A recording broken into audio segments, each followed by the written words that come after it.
Welcome to pineapple kitchen. തൃശ്ശൂർക്കാരുടെ special റെസിപ്പിയായ ചേമ്പപ്പാണ് നമ്മൾ ഉണ്ടാക്കിയെടുക്കുന്നത്. 10 മിനിറ്റിനുള്ളിൽ തന്നെ ഈസി ആയിട്ട് അരിപ്പൊടി വെച്ച് നമുക്ക് ചെയ്തെടുക്കാൻ പറ്റുന്ന ഒരു സ്നാക്ക് റെസിപ്പിയാണ്. അപ്പോൾ നമുക്കിത് എങ്ങനെയാണ് ഉണ്ടാക്കിയെടുക്കുന്നതെന്ന് നോക്കാം. ഇതിലേക്ക് വേണ്ടി ആദ്യം 1 കപ്പ് വറുത്ത അരിപ്പൊടി എടുത്ത് വെച്ചിട്ടുണ്ട്. പത്തിരിക്കും എല്ലാം എടുക്കുന്ന അരിപ്പൊടി തന്നെയാണ്.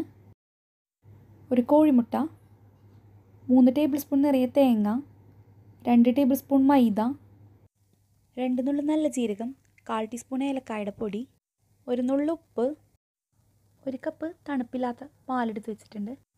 ഞാനിവിടെ സാദാ പാലാണ് എടുത്തേക്കുന്നത്. ഇത് നമുക്ക് നാളികേരപ്പാലിലും ചെയ്തെടുക്കാം. നാളികേരപ്പാൽ ചെയ്യുകയാണെങ്കിൽ കുറച്ചുകൂടി കൂടുതൽ ടേസ്റ്റ് ഉണ്ടാവും. അങ്ങനെയാണെങ്കിൽ 1 കപ്പ് നാളികേരപ്പാൽ എടുത്ത് വെക്കാം. 5 ടേബിൾ സ്പൂൺ നിറയെ പഞ്ചസാര. ഇനി നമുക്കിത് മിക്സ് ചെയ്തെടുക്കാം. ആദ്യം വലിയൊരു ബൗൾ എടുത്തിട്ട് അതിലേക്ക് മുട്ട ചേർത്ത് കൊടുക്കുക. ഏലക്കായ പൊടിച്ചതും നല്ല ജീരകവും ചേർത്ത് കൊടുക്കുക. പഞ്ചസാര ചേർക്കുക. മധുരം ഒരുപാട് വേണമെന്നുള്ളവർക്ക് 6 ടേബിൾ സ്പൂൺ വരെ എടുക്കാവുന്നതാണ്.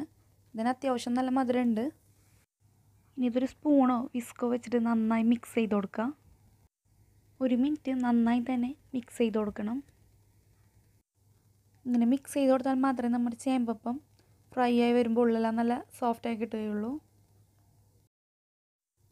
1 മിനിറ്റ് നന്നായി മിക്സ് ചെയ്തെടുത്തിട്ടുണ്ട്. നമുക്കിതിലേക്ക് തേങ്ങ ചേർത്ത് കൊടുക്കാം. തേങ്ങ ചേർത്ത് കൊടുത്ത് കഴിഞ്ഞ് വീണ്ടും നന്നായി തന്നെ മിക്സ് ചെയ്തെടുക്കണം. 1 മിനിറ്റും കൂടി ഒന്ന് മിക്സ് ചെയ്ത് കൊടുക്കാം. ഇപ്പോൾ തേങ്ങയും മുട്ടയും എല്ലാം നന്നായി തന്നെ മിക്സായി വന്നിട്ടുണ്ട്.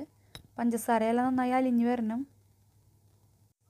ഇനി ഇതിലേക്ക് മൈദ, അരിപ്പൊടി, 1 നുള്ളു ഉപ്പ് എല്ലാം ചേർത്ത് കൊടുക്കുക. ഇനി എടുത്ത് വെച്ച പാലിൽ നിന്ന് പകുതി ഭാഗം ചേർത്ത് കൊടുക്കാം. മുഴുവൻ പാൽ ഒരുമിച്ച് ചേർത്ത് കൊടുക്കരുത്. പകുതി പാൽ ചേർത്ത് മിക്സ് ചെയ്തതിന് ശേഷം മാത്രം ബാക്കി 1/4 ഭാഗം പാലും കൂടിയും ചേർത്ത് കൊടുക്കാം. എന്നിട്ട് നന്നായി മിക്സ് ചെയ്ത് കൊടുക്കാം. കട്ടിക്കനുസരിച്ച് മാത്രം ബാക്കി വേണമെങ്കിൽ ചേർക്കാവുന്നതാണ്. നമ്മളെടുക്കുന്ന അരിപ്പൊടിക്കനുസരിച്ച് ചിലപ്പോൾ 1 കപ്പ് മുഴുവനും പാലൊഴിച്ച് കൊടുക്കേണ്ടി വരും. അപ്പോൾ എല്ലാവരും ആദ്യം 1/4 കപ്പ് ഒഴിച്ചിട്ട് നന്നായി മിക്സ് ചെയ്ത് കൊടുത്തതിന് ശേഷം മാത്രം വേണമെങ്കിൽ ചേർക്കാവുന്നതാണ്. കട്ടയൊന്നുമില്ലാതെ എല്ലാ ഭാഗവും നന്നായി തന്നെ മിക്സ് ചെയ്ത് കൊടുക്കണം. ഇതിൻ്റെ കറക്റ്റ് ഒരു പരുവം നോക്കാന്ന് വെച്ചാൽ നമുക്കത് കൈ കൊണ്ട് ഓരോ സൈഡിൽ നിന്ന് കോരിയെടുക്കാൻ പറ്റണം. അതാണ് ഇതിൻ്റെ കറക്റ്റ് പരുവം. നമ്മുടെ മിക്സ് കുറച്ചധികം ലൂസായിട്ടുണ്ടെങ്കിൽ 2 ടേബിൾ സ്പൂൺ മൈദ ചേർത്തിട്ട് തിക്കാക്കി എടുക്കണം. ഒരുപാട് ലൂസായിട്ടുണ്ടെങ്കിൽ നമുക്കിത് കൈ കൊണ്ട് ഇതുപോലെ എടുക്കാൻ സാധിക്കില്ല. ഇതാണ് ഇതിൻ്റെ കറക്റ്റ് പരുവം. അപ്പോഴും നമുക്കിത് കൈ കൊണ്ട് ഇങ്ങനെ എടുക്കാൻ സാധിക്കുള്ളൂ. നമുക്ക് സ്പൂൺ വെച്ച് ഇടാവുന്നതാണ്. അങ്ങനെ കൈ കൊണ്ട് ഓരോ സൈഡിൽ നിന്ന് എടുക്കുമ്പോഴാണ് വ്യത്യസ്തമായ ഷേപ്പുകൾ കിട്ടുക. ഓയിൽ നന്നായി ചൂടായതിനു ശേഷം ഫ്ലെയിം ഒന്ന് ലോ ഫ്ലെയിമിലാക്കുക. അതിനുശേഷം ഓരോ ബോൾസായിട്ട് ഇട്ട് കൊടുക്കാം. ഹൈ ഫ്ലെയിമിൽ വെച്ച് ഫ്രൈ ചെയ്തെടുക്കരുത്. പുറം ഭാഗം മാത്രം പെട്ടെന്ന് ബ്രൗൺ ആയി കിട്ടും. ഉൾഭാഗം കുക്കായിട്ടുണ്ടാവില്ല. അപ്പോൾ നമ്മൾ പാൻ നിറയെ ഇട്ട് കൊടുത്തിട്ടുണ്ട്. ഇത് ലോ ഫ്ലെയിമിൽ വെച്ച് നമുക്ക് ഫ്രൈ ചെയ്തെടുക്കാം. ഫസ്റ്റ് ഇട്ടതെല്ലാം ലൈറ്റായിട്ട് കളർ മാറി വരുന്നുണ്ട്.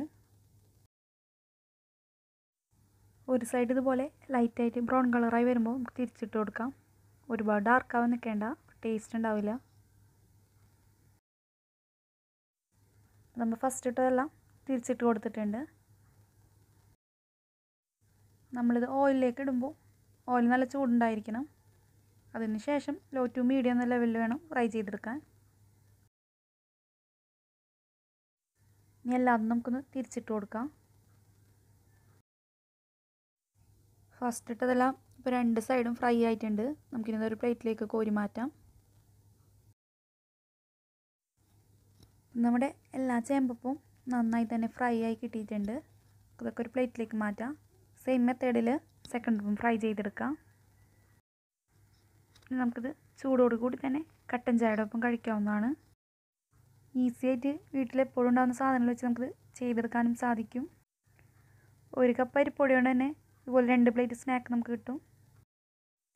അപ്പോൾ എല്ലാവരും പെട്ടെന്ന് തന്നെ എന്തെങ്കിലും സ്നാക്കെല്ലാം തയ്യാറാക്കണം തോന്നുമ്പോൾ ചെയ്ത് നോക്കുക. എൻ്റെ അഭിപ്രായങ്ങളെല്ലാം പറയാം.